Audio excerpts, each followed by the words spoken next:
An average American walks around 3,000 to 4,000 steps a day, but at the same time, research has shown that walking for 10,000 steps offers physical and mental health benefits. That more than doubles the step we are currently doing. Although the goal of 10,000 steps a day is commonly cited, but recent studies have shown that health benefits accrue even if lower than 10,000 steps are taken daily. And for the purpose of this video, I'll be sharing my journey and my results of walking 7,500 steps a day for 30 days straight. I have pretty much been skinny fat my entire life. You have probably got this one friend that always tried to lose that last 10 pounds, and I was that friend. I've gone through all the diets and exercise regimes, and I mean all of them, only to find myself failing at all the diets and exercises that I have ever tried. So for that reason, I never really succeeded at losing that last 10 pounds, and my weight hasn't really changed much. I normally fluctuate between 52 kilos to 55 kilos. And you may think, that's okay, right? Because it's not like I have gained so much weight over time. But the thing is, as I get older, although my weight stayed the same comparing to when I was in my late 20s or my early 30s, but that weight now is consisted of way more fat than ever before. I remember the start of this process. I just came back from a lovely holiday in Portugal where I ate everything inside. The food was amazing, and I thought I probably gained a couple of pounds. So I weighed myself after a holiday, as you do. But this time, instead of just focusing on the weight, I also looked at body fat, and the scale was telling me that I was carrying 30% body fat. And this was a moment that I realized that I had to change, and it's got to be the way that I've never done before. You may have heard the saying that if you would always do what you've always done, you've always get what you've always gotten. Every diet and exercises that I've tried got me to where I am now because I was repeatedly doing the same old thing that didn't work for me. So this time, instead of going on a drastic exercise and diet change in order to find myself fail again for 1,000th time, literally, I decided that I am going to do a small habits change so that these healthy habits can be a good foundation for me for when I turn 40s and 50s and beyond. And this was exactly what brought me to walking.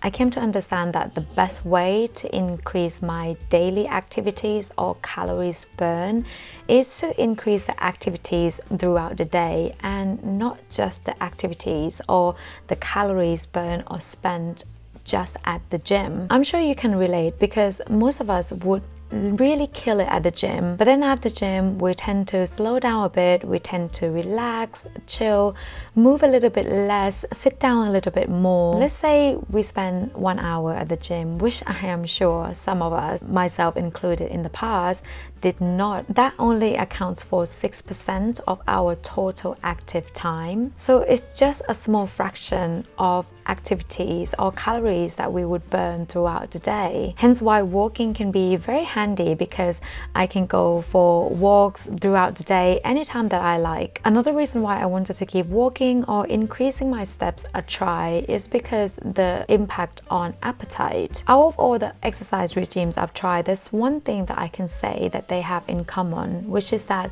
exercises normally tend to increase my appetite, especially when it comes to cardiovascular exercises. The more intensity, the more I feel hungry after the exercise and throughout the rest of the day. And what I normally do, and I am sure I am not unique here, speaking of this, is that I tend to overcompensate by eating more food, which then diminish the calories deficit that I burn during the exercise to begin with. So for example, if I would do a HIIT for 15 minutes, I would probably burn about 150 calories in total. If I were to spend 15 minutes, go for a walk instead, I probably burn around 70 calories, give or take. However, the difference between calories burned It's only around 80 calories, is equivalent to a calorie of an apple or boiled egg.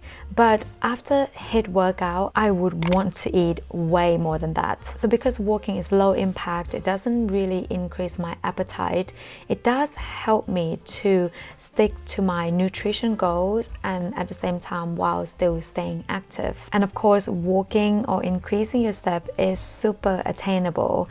In order for me to lose fat, I could tell myself that I would just go sprinting for half an hour for 3 days a week. But I knew that wasn't attainable for me. It was going to be easier for me to stick to a daily walk. So that's it now in terms of why I chose walking or increasing my steps as a form of exercise. Let's look at the results. I'll talk about other health benefits and health changes later on in this video, but for now, I want to focus on the physical changes because I assume this is why most of you are here for, so let's do it. So here's where I was at the start, and a few things to note here is that before I started walking, I was not active at all. I would go to F45 once or twice a week. During this 30 days walking experiment, I still kept going to F45 around once or twice a week. So on the exercise front, apart from walking, I hadn't really changed anything. But I did make a slight change to my diet. If you watched the first video on my channel, you know that I brought CGM. And with the use of CGM, I understand more about food, and I understand that I hadn't really eaten healthy before. I ate very minimal vegetables. So the only change during this 30 days experiment was that I ate more vegetables and I cooked at home more. But nonetheless, here is where I was at the end. And as you can see, just simply increasing steps and making a very small change on the diet can make such a big difference in how you look and how you feel as well. Especially if you're like me, someone who was never really active, but looks can sometimes be deceiving, so let's dive into the numbers. Over the 30 days, I lost 2.3 kilograms of weight. I do care more about what that weight loss is consisted of. I also lost 1.9% of body fat. I lost half a kilo of visceral fat. Now, visceral fat is the fats that wrapped around your organs, and those fats are frankly quite dangerous. And unfortunately, I also lost some muscle mass, which is inevitable really, because when you lose weight, you know, most of the time some of the weight will come from fat and some will come from muscles, but majority of the weight loss, majority of it comes from fat, which I'm pretty happy about. But I can tell you that walking or just increasing your steps offers more than just physical change. And I want to talk about these a little bit because, you know, I want to talk about health in general in this channel, and I don't want it to be more about like just looks and appearance. And another thing that walking can really help with is blood sugar control. Now, diabetes is the 7th leading cause of death in the US, and adults with diabetes are more likely to die from heart attack and stroke. And diabetes and other metabolic syndrome for that matter is mainly caused by being obese, having sedentary lifestyle, aka not moving as much or not being active throughout the day, and that causes that person to be insulin resistant. Now, I don't want to go into this too much because I don't want this video to be about sugar control or diabetes and all that, but as someone who has a health condition, I was diagnosed with PCOS, which is a pre-diabetes condition, and because of that reason I do have some level of insulin resistance, and in order to improve my insulin resistance I need to control my blood sugar. And you know, controlling blood sugar via food is one thing. I have found that walking after meals actually helps control blood sugar, especially if I eat more carbs, I then go for a walk. It really helps reduce that spike. And of course, we can't deny that going out for a walk does have a positive impact on our mental well-being. Now, as someone who is not required to go into the office, most of the time I am working from home. I can be sitting at home all day, between 8 to 10 hours a day, and thus it's just not only unhealthy for my physical health but also my mental health as well. I've also noticed that during these 30 days my stress level on average have actually gone down, which was actually quite interesting to see. I appreciate that sometimes it can be difficult. I live in the UK. Sometimes the weather outside is just not walking friendly at all. Can you see the grey clouds there? I hope so. Not the best day to go for a walk, and I'm just really not motivated to go out. But I know someone who's keen. So if you find it difficult to increase your steps or to stick to your steps target goals, here's some tips I can give you. The first thing is to find a creative way to incorporate the walks into your normal daily routine. There are certain activities that you normally do on a daily basis, doing them sitting down or standing up.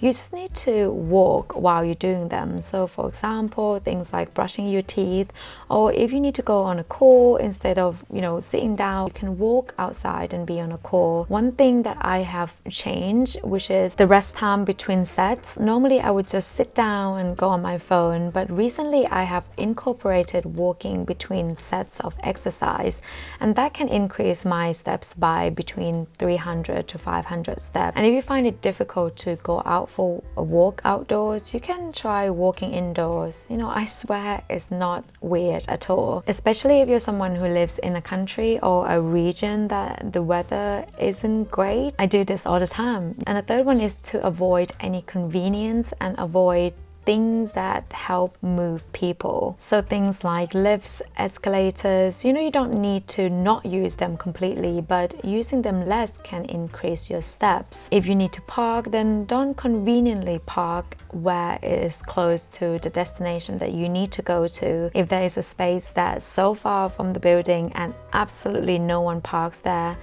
that's where you see me park. I hope this video has inspired you to grab a pair of shoes and go out for a walk. It is one of the most underrated exercises out there. It is cheap, it is low impact, you can do it anywhere. And as you've seen in this video, walking in combination of a very small diet change done consistently can have incredible benefits. Let me know in the comments how many steps you are currently doing and how many steps you are planning on doing. I will see you in the next video.